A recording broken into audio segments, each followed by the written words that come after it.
আজকে আমি তোমাদেরকে এমন একটা তেলের বিষয়ে বলবো বা যে তেলটা বানিয়ে দেখাবো, সেই তেলটা তোমার চুলের লেন্থটা বাড়াবে, তোমার চুলটা মজবুত করবে এবং যাদের একটু পাকা পাকা চুল হয়ে গেছে তাদের চুলটাও দেখবে কালো হয়ে যাবে। এখানে আমি নিয়ে নিয়েছি একটা ছোট্ট কড়াই, গ্যাসটা আস্তে করে বসিয়ে দিয়েছি। নিয়ে নিয়েছি নারকেল তেল, জবার নারকেল তেল আমি ইউজ করেছি এখানে, আর ইউজ করেছি আমার বাজাজের আলমন্ড অয়েলটা।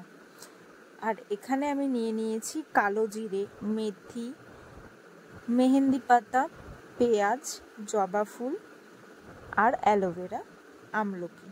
এখানে আমি একটা পেঁয়াজ নিয়েছি, দু তিনটে অ্যালোভেরা গাছ নিয়েছি, যেহেতু ছোট ছোট ছিল তাই। তোমাদের কাছে যদি বড় গাছ হয়ে থাকে তো একটাই নেবে।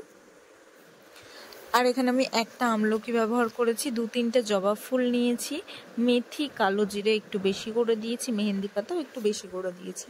তো তেলটা ফুটতে ফুটতে যখন কালো হয়ে যাবে দেন এই পর্যায়ে আমরা গ্যাসটা বন্ধ করে দিয়ে ঢাকা দিয়ে দেবো। তারপরে তোমরা এরকম কাচের যে কোনো বয়াম নিয়ে নিতে পারো, ছোট, কিংবা কাচের বোতল থাকলে কাচের বোতলেও রাখতে পারো। তেলটা একদমই কমে এসেছে, দেখতেই পাচ্ছ একদম কমে কালো হয়ে গেছে। পেঁয়াজ গুলোও দেখো একদম কালো কালো হয়ে গেছে। এই পর্যায়ে আমরা তেলটাকে খুব সুন্দর করে ছেঁকে নেব।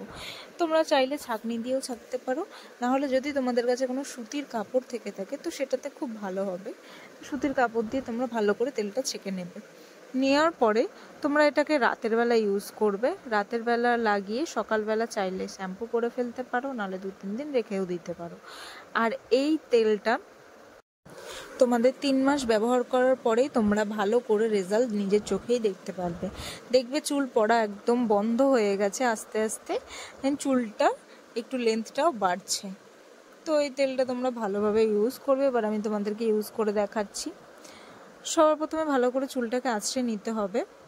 আর কার কতটা চুল বাড়লো অবশ্যই জানাবে আমাকে কমেন্টে। এই তেলটার গন্ধ কিন্তু খুব একটা ভালো না, আমার তো ভালো লাগেনি, যেহেতু এত কিছু দেওয়া, পেঁয়াজ দেওয়া, তো গন্ধটা খুব একটা ভালো না। আর আমাদেরকে এই তেলটা একদম গোড়ায় গোড়ায় লাগাতে হবে, চুলের একদম গোড়ায় গোড়ায় লাগাতে হবে।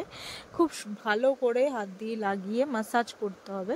কিছুক্ষণ মাসাজ করার পরে ভালো করে একটা মোটা দাঁতের চিরুনি নিয়ে, মানে বড় বড় দাঁতের চিরুনি নিয়ে চুলটা আঁচড়াতে হবে, নাহলে কিন্তু চুল ছিঁড়ে যাওয়ার ভয় আছে। তো আমি একদম চুলটাকে দেখো নিচ থেকে আঁচড়াচ্ছি, আঁচড়ানোর পরে বিরুনি করে শুয়ে পড়ো। সকালবেলা চাইলে শ্যাম্পু করে নেবে। ভিডিও ভালো লাগলে অবশ্যই like, comment, share and subscribe.